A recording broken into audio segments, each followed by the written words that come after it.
powered by Puminati Digital। राजनीति में कदम रखा मनप्रीत सिंह बादल की पंजाब पीपल्स पार्टी के साथ, लेकिन ज्यादा समय उनके साथ टिक नहीं पाए। साल 2012 में इन्होंने जब इलेक्शन लड़ा और हार गए तो मनप्रीत सिंह बादल पहुंच गए कांग्रेस के साथ और यह आम आदमी पार्टी में शामिल हो गए। नमस्कार, मैं सचिन पांडे और आप देख रहे हैं दैनिक एजेंडा की खास पेशकश द दैनिक एजेंडा शो। 5 बड़े राज्यों में 2022 विधानसभा चुनाव के नतीजे आ चुके हैं। 5 में से 4 राज्य यूपी, उत्तराखंड, मणिपुर और गोवा में बीजेपी ने अपना परचम लहरा लिया है। पंजाब में इस बार आम आदमी पार्टी ने 92 सीटों पर जीत हासिल कर इतिहास रच दिया है। आम आदमी पार्टी की ओर से भगवंत मान को पंजाब का मुखिया घोषित किया गया है और अब पार्टी के जीतने के बाद भगवंत मान पंजाब के मुख्यमंत्री की गद्दी संभालने के लिए पूरी तरह से तैयार हैं। इस वीडियो में आज हम आपको जानकारी देंगे भगवंत मान के बारे में, जिन्होंने पूर्व मुख्यमंत्री कैप्टन अमरिंदर सिंह, सीएम चरणजीत सिंह चन्नी से लेकर अकाली दल के प्रकाश सिंह बादल के राजनीतिक विकेट गिरा दिए हैं। पंजाब के संगरूर जिले के सतोज गांव में पले बड़े भगवंत मान का जन्म 17 अक्टूबर 1973 में हुआ। पिता साइंस के टीचर थे। पिता की चाहत थी कि उनका बेटा भी उन्हीं की तरह टीचर बने।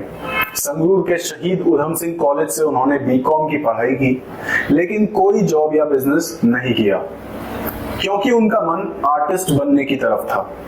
बचपन में भगवंत मान टीचर्स की खूब मिमिक्री किया करते थे। उनके करियर की शुरुआत ही एक कॉमेडियन के तौर पर हुई थी।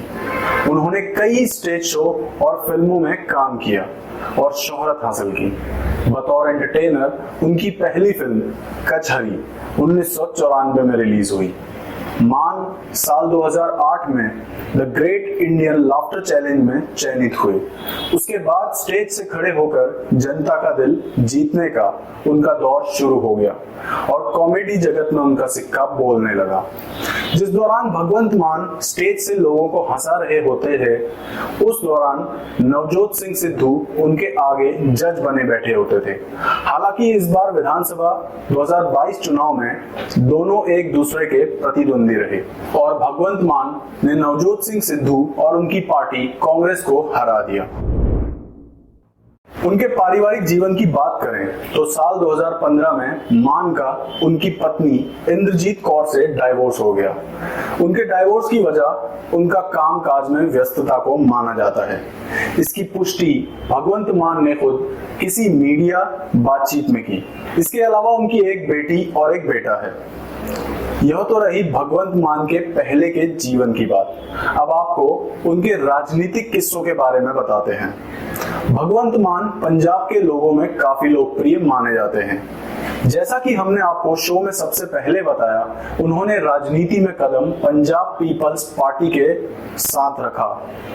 2011 में उन्होंने पंजाब पीपल्स पार्टी के साथ राजनीति में कदम रखा और 2012 में इलेक्शन हारने के बाद उन्होंने 2014 में आम आदमी पार्टी ज्वाइन की और पार्टी के स्टार प्रचारक बन गए।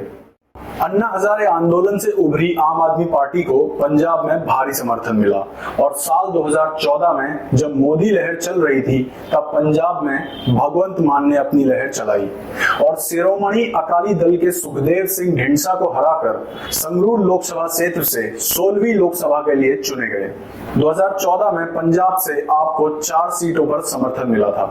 मान आम आदमी पार्टी के संयोजक भी रहे हैं। फिर साल 2017 में उन्होंने जलालाबाद से शिरोमणि अकाली दल के सुखबीर सिंह बादल और कांग्रेस के रवनीत सिंह बिट्टू के विरोध में आम आदमी पार्टी की तरफ से विधानसभा चुनाव लड़ा, लेकिन नतीजे भगवंत मान के विपक्ष में गए और उनकी पार्टी दूसरे नंबर पर रही। पर उन्होंने भारतीय जनता पार्टी को तीसरे स्थान पर धकेल दिया।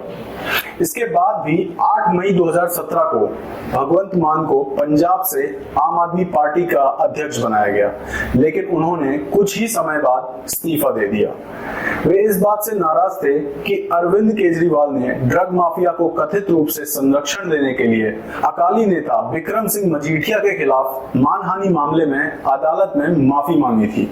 हालांकि उनका इस्तीफा स्वीकार नहीं किया गया और थोड़े समय बाद केजरीवाल ने उन्हें मना लिया। हालांकि उनका इस्तीफा स्वीकार नहीं किया गया और थोड़े समय बाद केजरीवाल ने उन्हें मना लिया।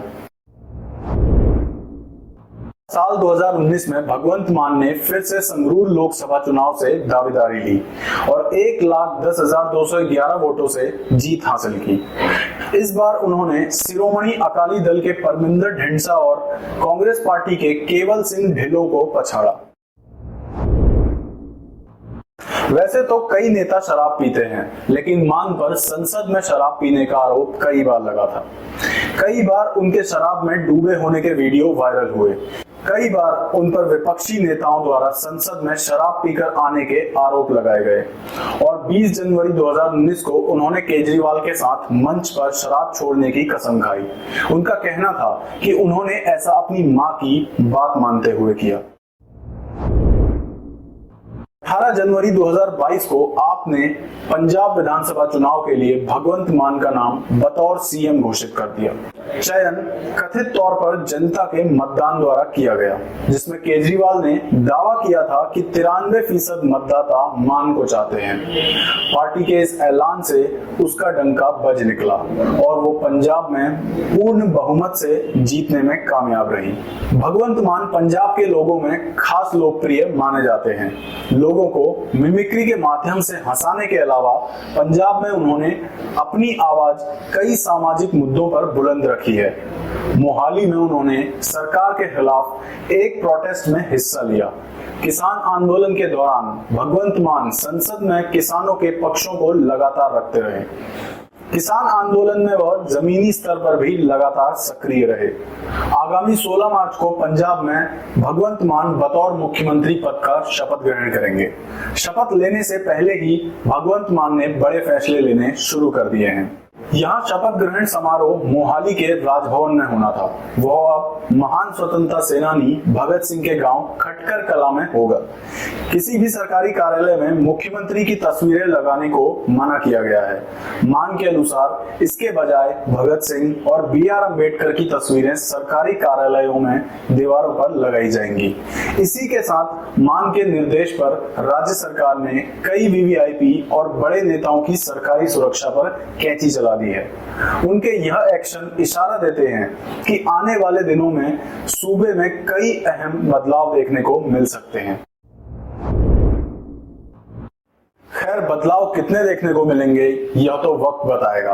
आप अपने विचार कमेंट्स बॉक्स में जरूर बताएं। आपको क्या लगता है, आप सरकार आने से और भगवंत मान के पंजाब के मुख्यमंत्री बनने से पंजाब में कितना बदलाव संभव है? वीडियो पसंद आए तो लाइक और शेयर जरूर करें। सब्सक्राइब करें हमारा चैनल दैनिक एजेंडा। धन्यवाद।